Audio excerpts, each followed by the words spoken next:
Hello, good people. Welcome back to yet another video here at your favorite channel of your choice, Saint TV. My name is Uncle Saint. Yes, chigotwemba mana mai venyu chanzvadzi chamama anditi so nhasi tadzoka zvakare as always tiri panapa kunge tiri tinokupai maprograms anokufadzai, maprograms anokuumbai. So nhasi tati pano pa today's youth tinge titino invite a lady who is a coach. She's going to tell us more about coaching skills kuti chizvinomborevei kana kuchinzi munhu ave coach handiti. And also we are going to be discussing more about topics atichakuintroducei pamberi apo, but chekutanga kana uri kutiona kekutanga, welcome to the channel. Please kindly subscribe to this YouTube channel. That is, if you are watching us from YouTube, follow us on our Facebook page as well, and our IG account, Zvakanzi Saint TV, and also on our TikTok account, which is obviously growing. Yes, our TikTok account is growing. I think it's now getting into 14,000 followers. So what we can do is to go and follow us as well. Yakanzi iyo Uncle Saint. And chitoti murisei zvakare. Yes. So I'm excited today because on Youth Today, we are going to be talking to Coach Pamela. Yes, Coach Pamela is in the house. So let's welcome Coach Pamela. Coach Pamela, makadi zvenyu? Makasimba here Uncle Saint. Aiwa, uncle vanofara. Kuri sei kunobviwa? Aiwa, kwakanaka. Handiti? Kwakanaka kunobviwa. Beta sangana henyu nevatariri. Makadi followers of Saint TV, the Zimbabwean Youth Today. Nasi tiri pano pa Saint TV tauya kuzokurukura nedzeupenyu hwemayouth. Toita sei kuti mayouth edu ave a new generation inotaurwa new things, not kungoti my 2K. Saka nhasi tauya kuzotaura imwe nyaya inogona kubatsira ama 2K. Sanganai neni tinoitwa Master Coach Pamela nyika dzino. I am a career development coach certified by the International Coaching and Mentoring Foundation. Ndiko kune badge ramuri kuona irori ishi ndo kwatinobva. Tinotenda. So chekutanga, tazonzwa mazuva ano kwane macoach akasiyana. Okay. And imimi muri master coach. Yes. Coaching zvakatanga rini zvekukocha, because isusu as we were growing up tasina vaitu kocha, taingozwa kuti nditi taingozwa coach webhora. Okay. Yeah, I think mukaclarify papo kune vanhu vada kutozivawo kutoti mazuva ano takungonzwa nakocha ningi, coach ningi. Okay. Yeah. Rege ndinyatsopatanangura ipapo. Yeah. Pakaonekwa kuti, do you know kuti long back paine aitaiti mentors. Mentor munhu anenge achikuguide, achiita sei, achikuratidza nzira, but mentors ane paaizogumira pavanga vasingazosvike zvokuti munhu aigona kuzopedzisira ati from one mentor to another. Saka each and every field yakazova nematrainers that are trained to train. All right. They are trained to train and also to go an extra mile on mentoring. All right. They go an extra mile kufudza munhu kusvikira asvika futi hatimusiye, tinongoramba tiinaye tichimufollowa every time, tichimugaida, tinongoramba tiinaye until munhu azokura. Saka right. That's coaching. All right. Coaching is not chinhu chekuti it's a one day thing chotosiyiwa. Right. It's like we grow nemunhu tichienda stage by stage. All right. Nhasi toda kuti timbotaura pamusoro musoro unoti kudii, tichitanga tichienda. Okay, nhasi musoro wenyaya watauya nawo ndewe self discovery. All right. Self discovery on youth.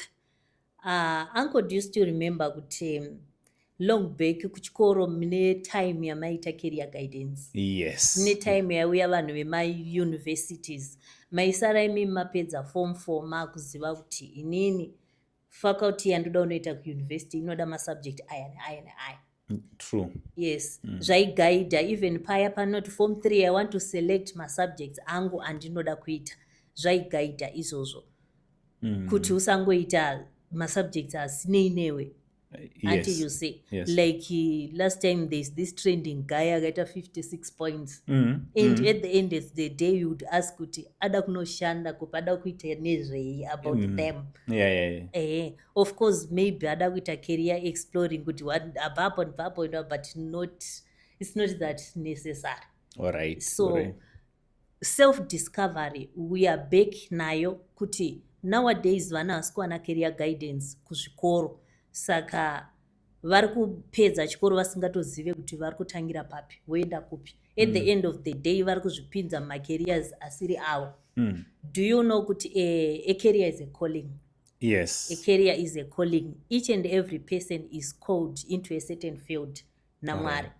Even if you are a hairdresser, it's a calling. You are called to serve in that area kuti vanhu valuke beautiful, vanhu valuke attractive, kuti vaseve mwari. You are serving. Even if you are in the food industry, you are also serving. It's not, people would think kuti patinechitaura kuti calling, we are only talking about vafundisi, but that's not it. Each and everyone has got a seed iri mahari yatiri kuti isusu mayouth edu ari kunonokerwa kudiscover zviri mavari. At the end of the day vari kupinda macareers asiri avo, vari kuenda kunoita macourses asinei nezviri mavari. At the end of the university akunogara futi pamba oshaya zvekuita, kana kuti tozoona munhu akudzoka back kucollege kuti ndikuda kuitawo practical course ndiwane zvekuita, of which munhu amboita 6 years ari kuuniversity. All right. So tiri kuti this time makuzoita even in a better way than the way zvaiitwa tiri kuchikoro, because I remember very well kuti kuchikoro vaingouya one day, most of the times vaingouya gore rakutonopera vobva kutonzi kune third term kutongonzi kuna careers guidance, and then macompany nemauniversity macolleges they were used to come and then votoita mapresentations and then we are gone, and most of the times taisara futi tisina chikuru chinobatika chataisara nacho. So this time are you saying it's better than before? Yes, it's better than before, just because like I said before, good coaching is not something that we just do for one day. We track the progress every day. Zviri kuita here like nhasi tiri kuda kutaura about self discovery. Yes. The next time patinodzoka tinenge tichida kuti tinge tine matestimonies ekuti uncle this program ndakakwanisa kudiscover talent yangu, ezvinezvi ndakuita this and this. Apa stage iwayo there are other challenges anosanganikwa nawo, even munhu adiscover the calling yake. Saka he also needs guidance kuti azokwanise kusurvive in that career path yachoose. What do you mean when we talk of self-discovery? When you're talking about self-discovery, we are talking about discovering who exactly you are. Okay. If you can ask me, Pamela, who are you? It's not a question uncle Murkuti Chico, you know I'm Pamela. Yeah. But the real me is beyond physical. Okay. If you ask me, because I've discovered myself, I would say, uncle, I'm an educator. All right. That's my calling. I'm an educator, I'm a trainer. Okay. I'm a teacher. That's my calling, that's my field. All right. So when you are saying, who are you? You are saying, what is it that is in you? Okay. What's your purpose in this country? You are not just living, uncle. Like if I can say, uncle, who are you? You can tell me about your purpose and your calling, what you are doing and how you are serving the world. Remember, when we are doing these careers, we are not just doing them for profit, but we are serving the world. From which stage can you say no, this is the right stage for someone to discover themselves? The right stage for youth to discover themselves, we encourage it Form 3. That's Okay. 15 years. So that they need to discover themselves. At high school, maybe they are doing about, like my private, they are doing more than 9 subjects. Yeah. Yes, they are doing more than 9 subjects. But if you can look at those subjects, mwana ane area yake yaanotoziva kuti these subjects aya ndinomagona. Until you see. But akusvika pakuti anongonomanikidzwa kunyora all the subjects iwayo, of which paanga achanyora ese iwayo achitrya kushingirira kuti ese, it's the time yekuti mwana, why can't you just select the area yemwana? If he is based muma-arts, to select ma-arts iwayo, as long as akapfura 5 ospecialize nema-arts, tichiziva kuti ari kuda kuzonoita this and this. Kana ari kupinda ma-commercials, tine kuspecialize nema-commercial subjects. Saka Form 3 ndo stage yekuti vana vanodropa ma-subjects. Yondoti vanodropa vachita handidi kuita ichi, handidi kuita ichi. Saka ipo paipaye pamwe pacho mwana anogona kungodropa subject simply because akavenga teacher. Anogona kungodropa subject this simply because haarigone kana kuti ane mhosva dzaakatomboita kusubject iroro. Saka ndo pavanenge vachida kugaidwa kuti what is it that is in you? Kana wapedza uruda kuzoita nezvei? Saka whatever you are going to select, it determines your tomorrow. Okay. So in other ways, we are saying, Uncle, that the life that we are living it has been birthed by our choices before. Okay. So if you made a mistake now, it means that mistake is going to haunt you tomorrow. Yeah, it's something you are going to live with forever. Yes. Yeah, by the end of the day, you might end up doing things which you were not supposed to be doing. Yes. Things which you feel that I don't have a passion on these things. Yes. Given an example, let me give you an example. Yeah. At O level, there's time yandakavengana na teacher wa-accounts zvokutodaro midterm ivavo vaitondibowa. All right. Vaitondibowa at Parewa High School. That is in Parewa is in Ndomboshava. Yes. So, but I was very good at accounting. Ndaitodzigona accounts. But nekuda kwongoti vanga vangondiitira zvinongonibowa chete. Ndakabva ndatodropa accounts. And I registered 8 subjects and I dropped accounts. At the same time, Papa ndasingatogone maths. And as a sure, I'm not good at maths. I'm not good at maths. Yeah. But ndakabva ndadropa accounts. And after the results came, akauya, of course, ndakapasa hangu. The area ndandakapasa, I did go to A level. All right. Ndaenda ku A level. Do you know the combination yakanetsa kusvikira ndaita ma-arts? All right. Until you see, ma-arts acho ekutozojoinidzirwa kutonzi zvauine English language tochikupa English literature. All right. And woita ne-divinity. Yeah. Kuti ungowana kungonzi waenda kupi? A level. And remember, it's 2 years. And those 2 years wasted. Yes. At the end of the day, what did I do with the arts? Nothing. Nothing. So, of course, ndakazikwanisa kunozvicorrecta at college level kuti ndiswitche back kuma-commercials angu, but sometimes unogona kuzoshaya mukana wacho wokuzviita. Saka panzvimbo yekuti ticorrecte those mistakes, why can't we just avoid them kana tine mukana wokuma-avoida?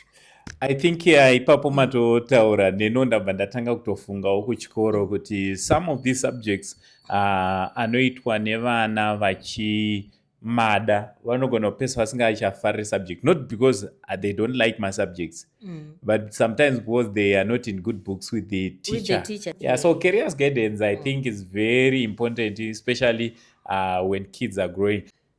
Ndosaka tiri kuti isusu career guidance ngaitangire at 15 years. All right. 15 years mwana ari pa Form 3. Mwana ngaapiwe a picture of kwaari kuda kuenda. Yes. kana picture achitoziva kuti inini I'm a civil engineer, I'm good at geography, I'm good at maybe building and designing. There's no need yekuti aende ku A level. Which combination inoita nezvedesigning?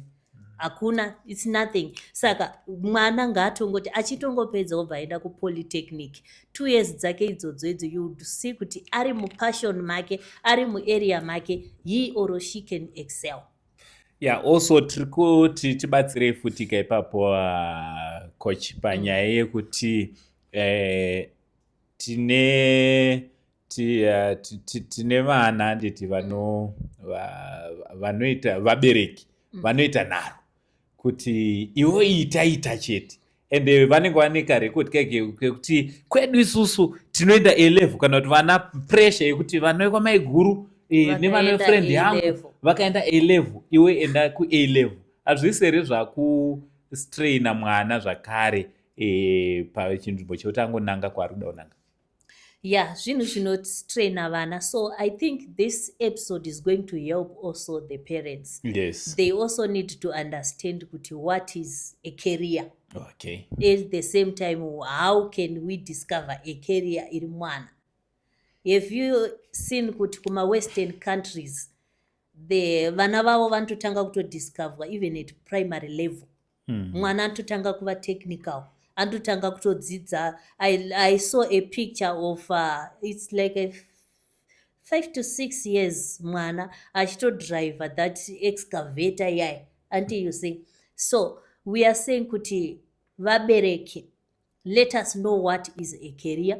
Like I said before, a career is a calling. Munhu nemunhu achiswa pano panyika naMwari. Yes, kuti a seed iri maari. Like what I said, I truly believe that I'm an educator. Yes. And it takes me time kuti ndizozvidiscover angu. Right. There's a difference between being passionate and being gifted. Right. There are people at Skuramba vari multi gifted like me. I can do zvinhu zvakasiyana. Okay. And ndichitozvigona. Ndinoruka, ndinoita say I do everything. Chandenangoita nemaoko ndinogona zvinhu zvakatowandei. But it doesn't mean kuti I should follow all the gifts that I have. You should follow the passion. Saka todzokera back pakuti how do we discover the career yemwana? We discover the career yemwana through the passion and strength yake. Mwana wega wega ane kwaakatorerekera. Yes. I told you that I have a son who is Form 1. That guy is an electrician. Okay. From primary level. Ndakatozviona kuti apa handina kumwe kwandiri kutombomhanyisana nawo kuti ava ndi-engineer wemagetsi. Ende ndotomusiya achiita izvozvo. I think parents tikaita izvozvo zvinotibatsira. Ngatisiyanei nenyaya yekuti mwana wamainhingi vekuchechi akagraduate law saka vakutondivhairira ndinodawo kuti wangu aite law. It's not it. Discover zviri mumwana wako. What's the strength iri maari? Tonecha izvozvo. Anotoita mari kutodarika iyeyi munhu kana ari muzoni make. Tinofungidzira kuti pane zvinobhadhara nezvisingabhadhari. That's where the problem is. Until you see. Yes. But the truth is Mwari havapengeka. Vanopa munhu chinhu chisingabhadhari. Until you see. Saka as long as you are in your zone, unotowana mari. I want to give an example here. Vanhu vanoita hotel and catering. Ikosi inodzikisirwa inonzi kosi yemamama. Isu kubasa kwedu inotonzi kosi yemamama. Munhu akatouya tinotozoti idzi ndedzemamama idzi. Alright. Saka kosi iyoyo yemamama, do you know that there is this lady akangoziva or this guy akangoziva kuti inini I'm into food. Yes. Ndobva anyatso-study about food. Ndobva anyatsozviita nemoyo wese. Now munhu iyeye anofamba nema-dignitaries. Yes. Anofamba achibikira ma-ministers. Anobikira ma-presidents. And anofamba, muzoti anotokwira ndege kupfuura iwe uri muoffice. Kungonobika sadza. Ati you see. Saka tingati here pane chisingabhadhari. chisingabhadhare chaicho as long as you are following your passion, that's what I believe. Ini ndakazodiscover some things 6 years ago. When I started doing YouTube, when I started doing online full time. Okay. Yeah. Kana iri passion yako futi chimbotibatsirai. Is it about money or is about what satisfy your heart? Iwewe kunzwa kuti I'm satisfied, I'm sleeping because I've done what I'm supposed to be doing. Uncle, I also always want to give example of myself. Yeah. Just because what I'm saying, it's not something that I just learned from the books. All right. I learned these things from experience. Yeah. I've been a wanderer for careers for Alright. many years. Do you know, I spent about 10 years working in retail. Okay. I started tea operator. Ndakashanda yese kushelf packing ndakaita michandaizinga muna chamunondudza, ndikaenda kudelicatessen, ndikaenda every department in supermarket kusvikira nda upgrade ndapromotwa ndava manager. Until you see, but the time iyoyo wamanager ndaitoshanda, I used kuti ndichitengesa outside nditobata mari angu. I also ndakasvika patime yekuti ndakatanga kutengesa tea pashowground. Do you know mabhazi ana CAG and extra city akatomunetsa? There are times yekuti ndaimukira 4 o'clock ndapashowground ndakusevha tea kumadriver nemaconductor. Nditobata mari 7 o'clock dzaikwana chikwama chatozara mari ndakutonobata time dzeshift yekubasa. Until you see, ndichiwana futi salary. Saka it's not about money, it's about your self growth. Alright. Tikada kuzvitarisa ndaingotenderera ndiri panzvimbo 1. What did I do nemari yandakabata? It's nothing. Alright. Apana kwandakaenda kungodya nekungopfeka zvotopera nekurarama. Until you see, but the time yandakapinda mufield yangu chaiyo, I see myself growing every day. Yeah, tiri papo and konyaya yekutiwo iwo chikura and also helping others. Zvakamira sei, because we know, okay, for instance, we've got ma-engineer vanopedzisira vainspire vamwe ma-engineer anotozouya. Even mapastors vanopedzisira vatozoinspire mamwe mapastors, ndicheka wangu ipapo. Ma-directors inspiring some other directors. Is it supposed to go kuti it's supposed kuti kana uri tori mufield iyoyo unofanira kutovawo nevamwe vanobvawo pauri kana kuti it's your journey alone? It's not a must as such. Okay. But remember, I said a career is a calling. Yeah. If you are called, it means you are serving. Saka, if God puts you on top, it means you are now a more role model of someone. All right. It's not kuti it's a must just because zvinotoattracta zvegaga. Zvinotoattracta wega. Iwe automirire kuzwa kuti panapa I'm now a leader. Zvinotokuudza zvega kuti ndava nevanhu vari kutarisa kwandiri. Saka whatever you do, chinopedzisira chaattracta vari kumashure kuti vadewo kupinda mazviri. Ati you say. Aiwa, ndofunga muri kungozvinzwira patiri kukurukura tiinavo Coach Pamela. Coach Pamela vachititsanangurira pamusoro pe-self discovery. Aiwa, ndofunga tiri kubata especially vabereki tinoti ndinobhadhara mari yefizi saka chitoita izvi izvozvo ndo zvamune muchida semubereki, but semwana muri kumuona here kuti mastrength ake ari kupi. Tichipfuurira mberi, pangangoita pamwe pairi patatu pamungada kunatsojekesa kuvabereki nevana ava, especially when it comes to nyaya ye-self discovery. Okay. Yeah, ndingada kungojekesa about 2 areas. Ngatinyatsokupatanura kuti how can you discover yourself as a youth kana kuti semunhu, nekuti imwe yacho inogona kutobatawo nevabereki vacho futi maybe vari kutobatsirika. So chekutanga tinotarisa strength yemwana yakawandira kupi. We also look into the weaknesses ainawo. We also look into the opportunities and the challenges ari paground, ndo atinenge tichiti ma-threats.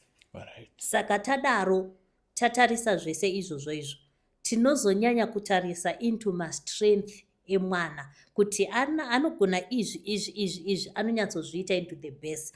Tikafokasa nema-strength anosuppressa zvimwe zvese izvi osiya strength totarisa strength nema-opportunities aripo kuti tosumudzira sei mwana kuti asvike. Wadiscover passion iri mauri iwewe, let's suppose unofarira zvemamovie, pane vanofarira zvemadance ndo zvematukeke, zvemadance izvozvo hazvina kushata, it's a career yekutoti akatofokasa naye anotoita mari. Anti you see, saka tinofanira kuti unoita inonzi career planning. You plan kuti unotangira papi, how are you going to inline yourself necareer yako. Wakuti kana uri ku O level wakutotanga kutoselecta ma-subjects anoenderana necareer yauri kuda kuita nezvayo. Kana wanga wapedza alright A level, explore ma-careers anoenderana nepassion yako. Vanhu vanofarira zvekubika, career inospecialize nezvekubika ndeipi? Vanhu vanofarira zvebeauty, career inospecialize nezvebeauty ndeipi? Ariko akawandisa. Vanhu vanofarira zvekutaura seni kudai so, career inospecializewo nedzekutaura izvozvo ndezvipi? Saka izvozvo izvi we explore toona kuti wosarudza kuti I think ndinoda kuita ichichi. Kana wadaro, ngatitauranei nevabereki vedu, tovatsanangurira vanzwisise. Vabereki, pane chinhu chinonzi the rat race, uncle. If you kana muri munhu anoverenga mabooks eni, there's this author Robert Kiyosaki akanyora Poor Dad and Rich Dad. Aitaura about the rat race kuti generation yana vabereki vedu isusu vakakura kuine ma-careers ekuti kuna nurse, kuna doctor, kuna teacher, kuna driver. Ndofunga ndiwayo pilot, R5, no ma-careers aizikanwa. Until you see. Saka, but now the world has changed. We now have ma-careers akawandisa. Ekutoti vabereki vedu havamazive. Vakutoda isusu ma-youth acho kuti tivatsanangurire iyi inofamba so. Zvakanakira zvakadai nezvakadai. Tikataura navo mune zvakanaka vabereki vanozvinzwisisa. Havasi wrong pane zvamataura kuti ndini ndiri kubvisa mari, zveshuwa ndivo vari kubvisa mari. They need to do zvinhu zvavanonzwisisa. So kana vasingazvinzwisise, help them understand. Iwewe ndiwewe generation yezvino. Saka ita kuti vabereki vaone zvechizvino zvacho. Until you see. Saka chimwe chinoita futi kuti vabereki vaite makwikwi kudai so, kuti aiwa hazvisirizvo, vanenge vachitarisawo iwewo futi semwana. How do you behave? Unomboteererawo here kana kuti you are always uri uya anoda kuita ma-rights ake, vanoda ma-rights kazvisingaiti, vanoda ma-rights. Saka kana uchitiwo ndine kodzero dzangu, ndopaipe paunonetsana nemubereki. Let us not, even if the technology is advancing every day, let us not run away from our culture. We always want, or we always supposed to submit kumubereki. Nyango wakadzidza uine degree asina ari garden boy, you must submit. Saka the way yaunoexpressa point yako even ine musoro, ukaiexpressa zvisirizvo, it will be wrong. It will definitely be wrong. Until you say. Saka tiri kuti vabereki vedu tinotovaudza mune zvakanaka, tichivadzidzisa, tichivaratidza the new careers avako. Tiri kuvabereki futi zvekare, vabereki ngatigarei pasi nevana, tonzwisisa zvavanoda. It's your right semubereki kuona kuti zvine chipenyu here kana kuti hazvina. Nekuti pamwe pacho mwana angozviita nekuti aona friend. Mwana pamwe angozviita nekuti achiona painternet. Haazozive the consequences aripo pamusoro pecareer yakadaro. Saka maybe ndo zvandingada kungotsanangura on career and self-discovery tichitsimbidzira kuti a career is a calling. Alright, mazuva ano awa ndiri kuti tiri mudigital world. Yes. Yekuti mamwe mabasa haachatova nenidhi yekutomuka uchienda kubasa kwachona, because basa rachona rinenge ritori mumba. Okay. Tikada kucheka kuti tine mabasa anoshandwa, tine ma-content creators. Yes. Most of them, they don't even have ma-offices avo, noti ndiri kumuka ndichienda. And they do content netime yavo. Most of their times you find them roaming around vachiita sevasina zvekuita, but pa 1 hour anenge atoita kaskit kavo kavanga vachida kuita, vatoposta and then katova out there and they're already making money. Then mubereki umwe anouya oti zvisina musoro zvamuri kuita izvozvo, kana kuti kuchechi, right? Mwana wamai nhingi hamusi kumuona here mazuva ano ari kungoita zvisina musoro ari paFacebook ipapapo. What's your advice as well? Because it seems like a lot of our parents are still struggling to accept kuti kwatorine imwe a new era ye digital world, you know, kwatakuti takungoshanda ma1 hour. Okay, tiri papo Angola. Inini I understand kuti mubereki wese ma-results anomada. Yes. Ma-results anomada, no matter kuti zvaitwa seika. But pamuzuva rema-results ekuti chaizvo result yabuda, mubereki unotomuona achitofara. Even mai marana every day. Saka dzodzokera futi paya panambotarisa kuti let us help our parents understand the world yatava. Yes. Yes. Let us help our parents understand the world yatava. Vanogona kusanzwisisana nemwana, but these opportunities akaita seyamatipa ishi, izvezvi mubereki ari kutobatsirika, akutoziva kuti saka zviriko ndinenge ndichinetsana nemwana wangu, but ndo zvinhu zvanga zvichidzidziswa paipai. Iwaya ma-programs akadai, so mukatibatsirawo ma-creators, ngatisangoitai zvinongoti zvinonakidza chete. Let us also include ma-programs anovaka the communities. Remember, we are nurturing the next community. I was asking vamwe vanhu ndichiti, let's suppose tangoti vhara maziso ako anditi for a minute ingoimagina the generation yauri kurera izvezvi kuti ichange, let's suppose vama-mothers and fathers next generation. Just close your eyes uone kuti uri kuona amother vakaita sei nafather vakaita sei. Until you see, are we not nurturing disaster? Until you see, saka if we are nurturing disaster, it means we have failed our purposes even in this world. Mwari vachatonotitonga angu kuti ndaifanira kuti nyika yangu ienderere mberi yakanaka, but pane asina kuita basa kuti the vision yaMwari ienderere kumberi. Until you see, saka iwo zvirongwa izvozvo zvakadai, so zvinoita kuti vabereki vabatsirika. I don't know kuti zvingaita sei zvekare kuti vabereki pavanowana mikana iyeye, but isusu like ma-career coaches tofanira kutopindawo futi in communities tichitodzidzisa vabereki about the new opportunities and new careers avako, vagone kuzvinzwisisa. Aiwa, ndofunga muri kungozvinzwira, hanzi chiri musakasaka chinozvinzwira apo patiri kukurukura tiina Coach Pamela vachizama kuda kuti jekesera kuchinja nekushanduka kuri kuita nyika pamwe chete nemuzvinoitwa mibato yemaoko, makeri akasiyana siyana, zvinoita kuti nyika yedu irambe ichienda mberi, zvinoita kuti ramangwana ringe riri rakajeka, nekuti patiri kukura isusu tiri kuita setiri pamujaho wekuti tinofanira kupawo the next generation chimuti kuti vange vari vanomhanya vachinopawo the next generation, nyika ichingoenda mberi zvakadaro.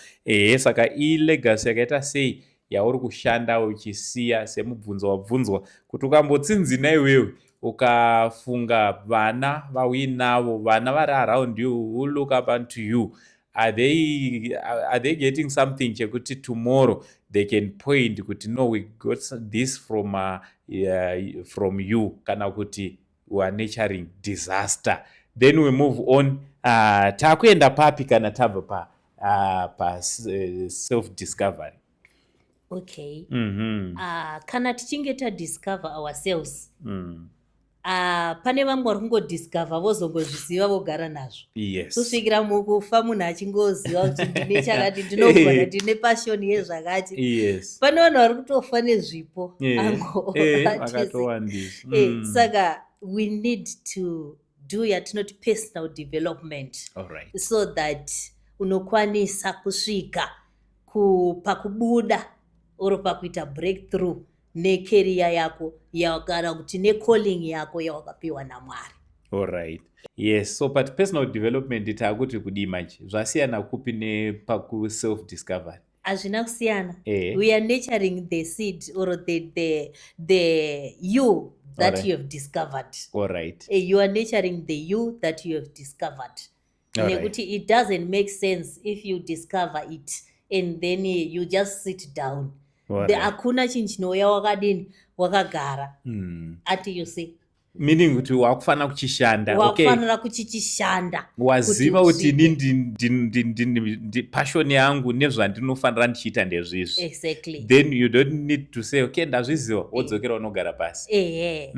Wakufanira uchitosimuka wotanga kuita pursue your goal kuti no, I have to achieve this. Yes. Alright, saka tibatsirei ndoizoti tine vana vanogona kutotambura kutochoose macareer.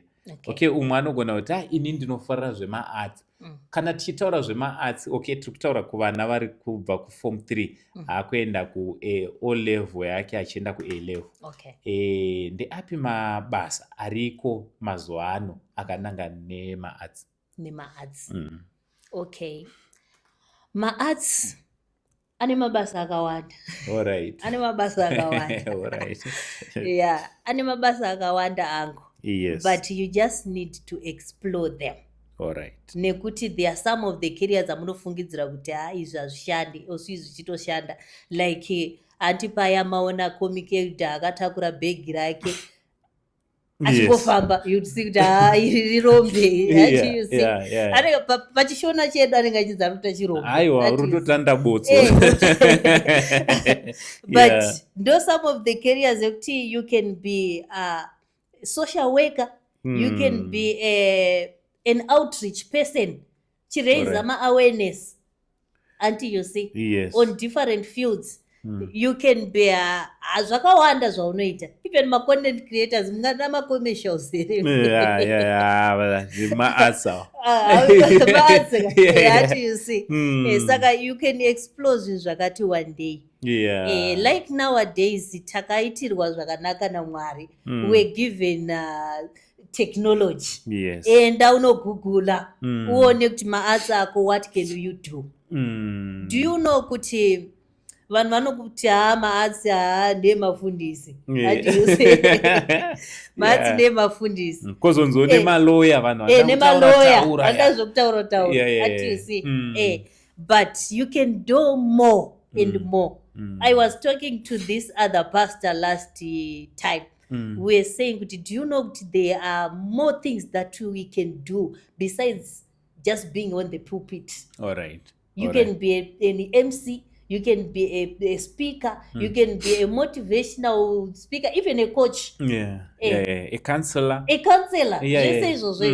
Saka, it's like zvinhu zvokuti vanhu they need to explore. Yes. Let the people explore zvavamo muworld yedu nowadays.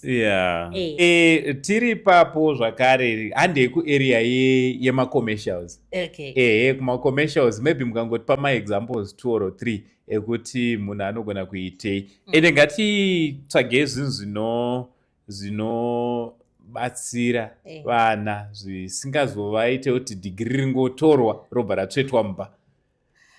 Right.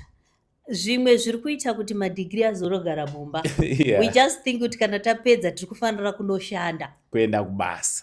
Tibatsire papa, I think mufanira kubatsira. That courage yekuti we are the generational innovators. All right. To create new jobs. All right. Ati you see. I was telling someone kuti Do you know all the businesses and the industries in Harare so far? Akatotangwa nevanhu angu. Yes. They were innovators vakatongofunga kuti ndotanga chakati. Yes. And akararama akakwanisa kuaccomodata the generation yaiveko nguva iyoyo. Now tawandisa angu. We don't have new innovators. Saka that is why mabasa akutoshota. We are lacking innovators. All right. You see? Yeah. We need innovators so that zvaifanira kuti generation inopinda mamwe ma-innovators richiexpanda ka ma-industries achiexpanda so that anokwanisa kuaccomodata. But is it not because the system itself doesn't teach us more about, starting our own things? It teaches us more of working under someone. Yes. That's the problem now.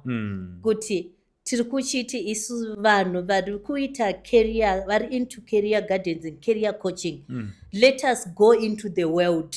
Tinodzidzisa about the new the new dynamic world yatakurarama. Yes. It now needs innovators. Yes. Someone who introduce something. I was saying to my brother, wapedza kuita course graphic designing. You are waiting wakamirira wakana ma-CVs kwese wakamirira. Why can't you just buy you a printer? All right. Then you start kutozviprintira uchiprintira vanhu uchiwana mari. And he said, ndichiri mudiki. All right. Ati you see. Saka vana they are not taught the courage yekuti they are the next innovators.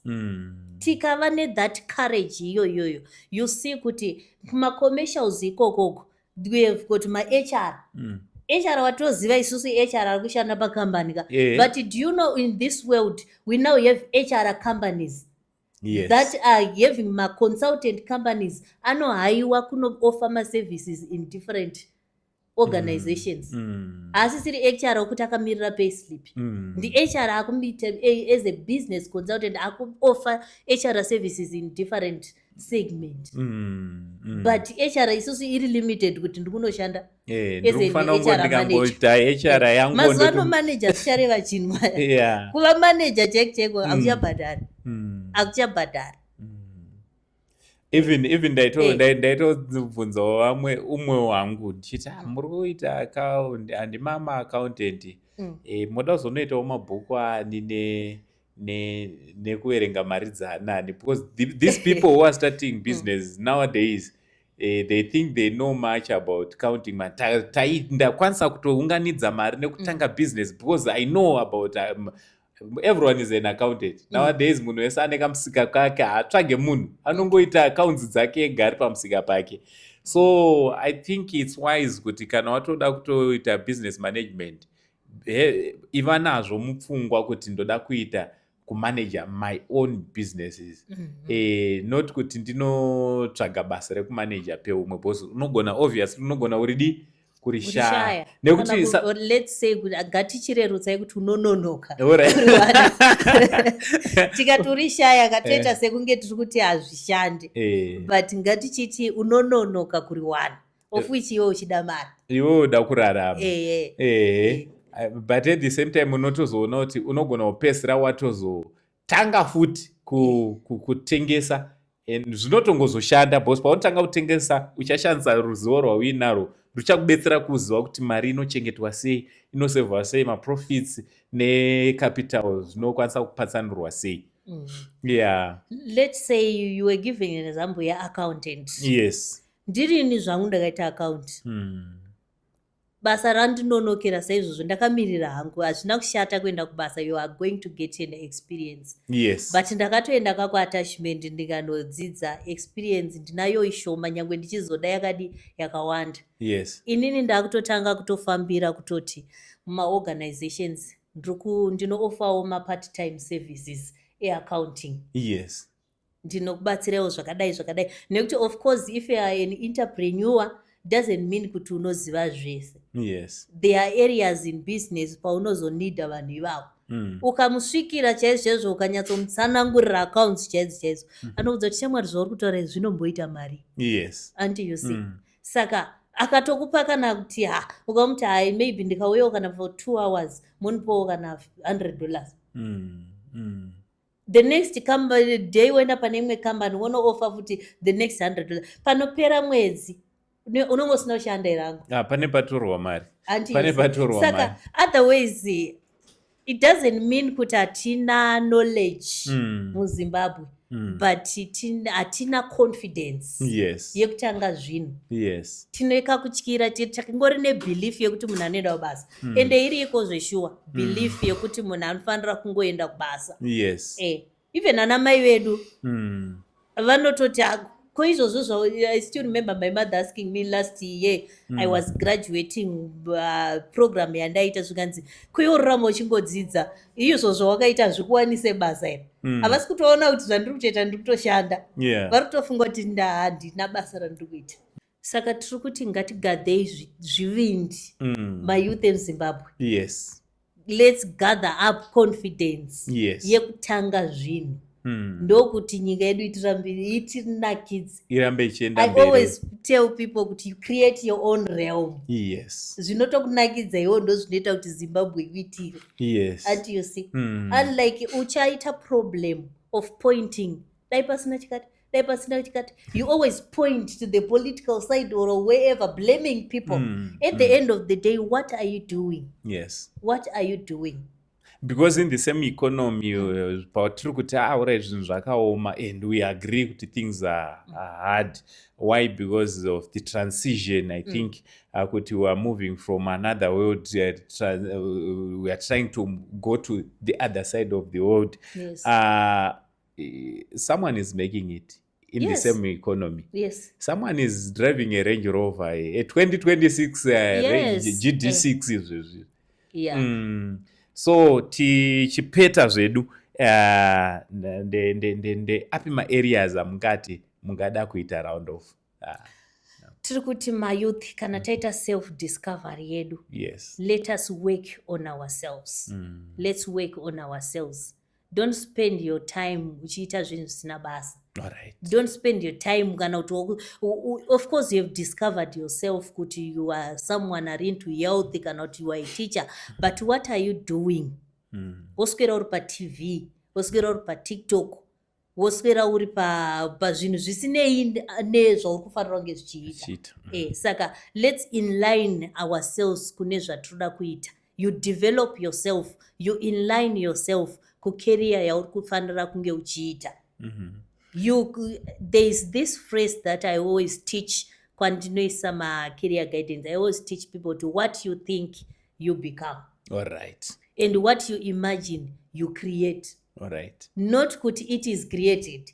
you create what you imagine if you see yourself as a millionaire you imagine it you see yourself uchifamba nemaLamborghini nemaRange Rover it's not something chiri difficult you can create that world as long as you have the courage atisi kuti if the road is smooth of course there is nothing like that in this world every road has got some challenges but as long as iwewe you have the courage you overcome you develop a resilient spirit yekuti chauya chero ndaita zvandiri kuda kudini ndakuda kuita and you see saka let's work on ourselves read ngati study courses youth look at the programs anoenderana nezvauri kuda nowadays aripo even usina mari do you know kuti social media pane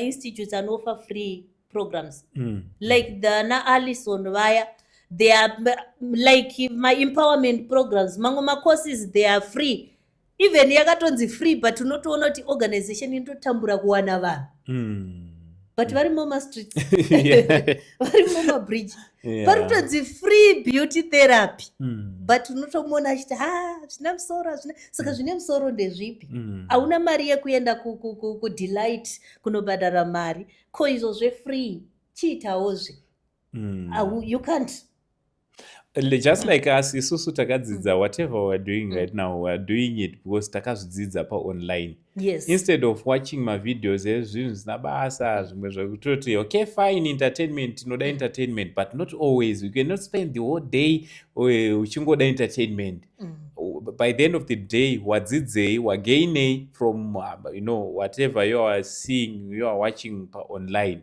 Isusu takatodzidza whatever we are doing takatongozvidzidza paonline, and then tatazotangawo kuita maresearches edu tichididi, but introduction yese takaitora paonline. Yes. Saka tiri kutaura kuti there is no manna, Yes. no manna in this world. Yakatongowanikwa nemaIsraelites mumwilderness. Yeah. Panguva yaJesu chaiyeka miracle yaitoshandirwa uncle. Yeah. Do you know there is this fire, but Peter anoti anoda unobhadhara tax. Anonzi enda kugungwa wonoredza the first fish wotora gold inside. Until you see.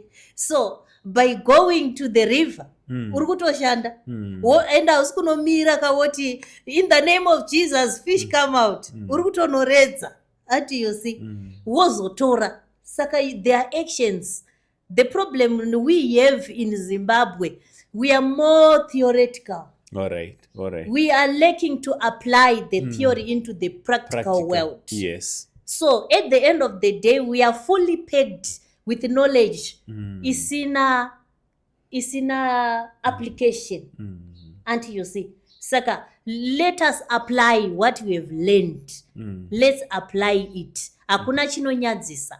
Start now and start from where you are. Tikada tobvunza yana angoti makatanga seke. You started small. Apa matokura. Imimi ndimutozoti kuti I still need to go far, but mutozoti pakatoipa. But you started. And hamusi kumira muri kutoenda mberi. So always start from where you are. Usazvilimite kuti handina chakati. Sometimes background yamunongoramba muchingochema kuti background yakazidai ndakazokura ndakadai.